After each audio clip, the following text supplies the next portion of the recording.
प्यारे दोस्तों, आज हम बात करेंगे एक ऐसे शराबी इंसान के बारे में जिसके मरने के बाद कोई भी उसका जनाजा पढ़ने को तैयार नहीं था।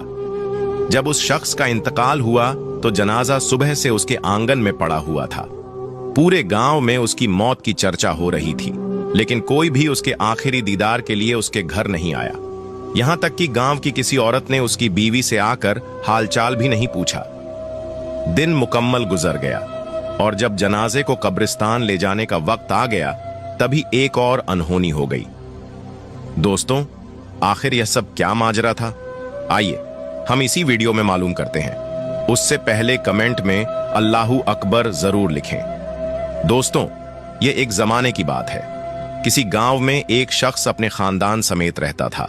वह बहुत बदचलन और बुरा इंसान था जो हर वक्त शराब के नशे में डूबा रहता था।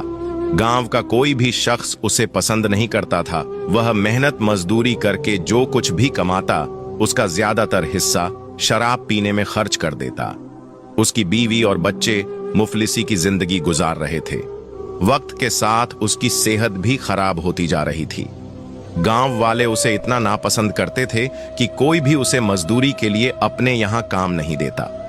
मजबूरी में उसे हमेशा दूसरे गांव जाकर काम करना पड़ता। उसकी बीवी सिलाई वगैरह करके घर चलाने में उसका हाथ बंटाती, लेकिन उसकी तबीयत दिन ब दिन बिगड़ती जा रही थी। और फिर वह दिन आया जब वह बेचारा इस दुनिया से चला गया। उसकी मैयत आंगन में रखी थी। उसके बच्चे और बीवी उसके पास बैठे हसरत भरी निगाहों से अपने सहारे को देख रहे थे। दोस्तों, कुछ भी हो, बच्चों के लिए बाप दुनिया का सबसे अहम शख्स होता है। लेकिन इससे भी ज्यादा तकलीफ देह बात यह थी कि पूरे गांव को पता चल चुका था कि उस आदमी का इंतकाल हो गया है। फिर भी कोई उसके घर नहीं आया। उसकी शराब की आदत ने गांव वालों के दिलों में इतनी नफरत भर दी थी कि कोई भी उसके जनाजे में शामिल होने को तैयार नहीं था। लिहाजा उसकी बीवी को ही अकेले उसकी आखिरी रस्मों की जिम्मेदारी उठानी पड़ी। नेक औरत अपने मासूम बच्चों को शौहर की मैयत के पास बिठाकर बाजार गई। उसके लिए कफन खरीदा और गुस्ल देने वाले शख्स को बुला लाई जो उसे गुस्ल दे सके। गांव के कब्रिस्तान में जाकर उसने कब्र खोदने वाले शख्स से उसकी कब्र को तैयार करने के लिए भी कहा और उसे कुछ पैसे दिए। उसके बाद वह घर वापस आ गई। बच्चे गम और परेशानी के आलम में मां से लिपट कर रोने लगे और एक बार फिर उनका घर रोने धोने की आवाज से भर गया। उसके बाद मैयत को गुस्ल दिया गया। शाम ढलने को थी और मगरिब का वक्त भी करीब था। मगरिब की नमाज के बाद उसका जनाजा लेकर जाना था, लेकिन गांव का कोई भी आदमी उसका जनाजा उठाने के लिए तैयार नहीं था। उस औरत ने कई घरों में जाकर जनाजे के लिए मिन्नत की, लेकिन किसी के दिल में इंसानियत नहीं जागी। आखिरकार उस औरत ने जो भी पैसे जमा कर रखे थे, उसमें से 2 मजदूर मंगवाए, जिनके जरिए जनाजे को कब्रिस्तान तक ले जाने के लिए तैयारी की।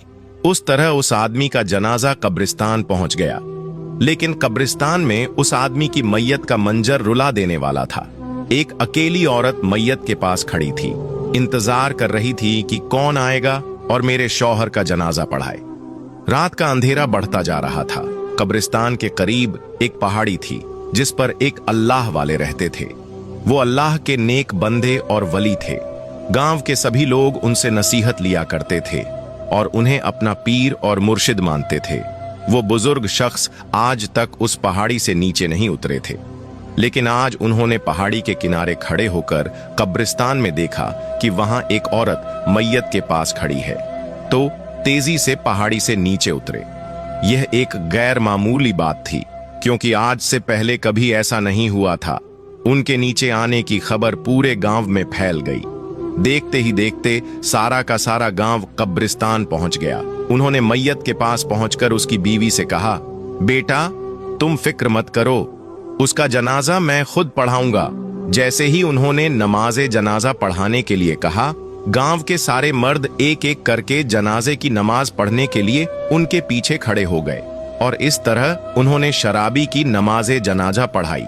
दुआ के बाद पहाड़ी वाले बुजुर्ग गांव वालों से फरमाने लगे, ऐ लोगों, मगरिब से कुछ वक्त पहले मैं अपनी इबादत गाह में बैठा था। मेरी अचानक आंख लग गई और नींद आ गई और एक अनजान आवाज ने मुझे मुखातिब होकर कहा, नीचे कब्रिस्तान में जाओ। एक औरत अपने शौहर के जनाजे के साथ मौजूद है और उस मैयत का जनाजा पढ़ने वाला कोई भी नहीं है, लिहाजा तुम जाओ और उसकी नमाज ए जनाजा पढ़ाओ। अल्लाह पाक ने उसको माफ कर दिया है। तो मैंने पहाड़ी के किनारे से खड़े होकर जब कब्रिस्तान में देखा तो वही मंजर पाया और कहा, मैं उसी काम के लिए नीचे उतरा हूं। उसके बाद उन्होंने उसकी बीवी की तरफ मुतज़ेंस होकर पूछा, ऐसा कौन सा काम करता था कि जिसकी वजह से इस पर ऐसी जबरदस्त अल्लाह की रहमत नाजिल हुई है? वो औरत कहने लगी, हजरत, यह तो हर वक्त शराब पीता रहता था, दिन भर शराब खाने में बैठा रहता था, लेकिन 3 काम ऐसे थे जो यह जरूर किया करता था। पहला यह था कि मेरा शौहर हर रात शराब के नशे में रहता और उसी हालत में सो जाता, लेकिन जैसे ही सुबह उसकी आंख खुलती तो वह नमाज अदा किया करता था। दूसरी अच्छी बात यह थी कि उसने अपने बच्चों के साथ हमेशा 2 यतीम बच्चों की परवरिश की। हमारे 4 औलाद में से 2 बच्चे हमारे हैं, लेकिन 2 बच्चे यतीम हैं। तीसरी आदत यह थी कि जब भी इसका शराब का नशा उतर जाता तो वह रो रो कर अल्लाह ताला से माफी मांगता। रात में जब भी इसका नशा उतरता तो यह गिड़गिड़ाकर अल्लाह पाक से दुआ करता, ऐ अल्लाह, तू ही मेरा मालिक है और मैं अपनी इस बुरी आदत से चाहकर भी बच नहीं पा रहा हूं। पता नहीं तू मुझे इस बुरी आदत के बदले जहन्नम के किस कोने में डालेगा। वह इन्हीं अल्फाज के साथ रात भर अल्लाह ताला से फरियाद करता रहता था। यह सुनकर वह बुजुर्ग कहने लगे, अल्लाह ताला ने इसे माफ कर दिया है। उसके बाद सब गांव वालों ने मिलकर उसे दफन कर दिया। दोस्तों, यह वाकया कोई मुस्त नहीं है और न ही कोई कुरान या हदीस की बात है। महज इलाह की गरज से ऐसे वाकयात बयान किए जाते हैं। आज की इस कहानी से हमें यह सीखने को मिला कि इंसान चाहे कैसा भी हो, उसे हकीर नहीं समझना चाहिए। इंसान के अमाल का हिसाब अल्लाह ताला के हाथ में है।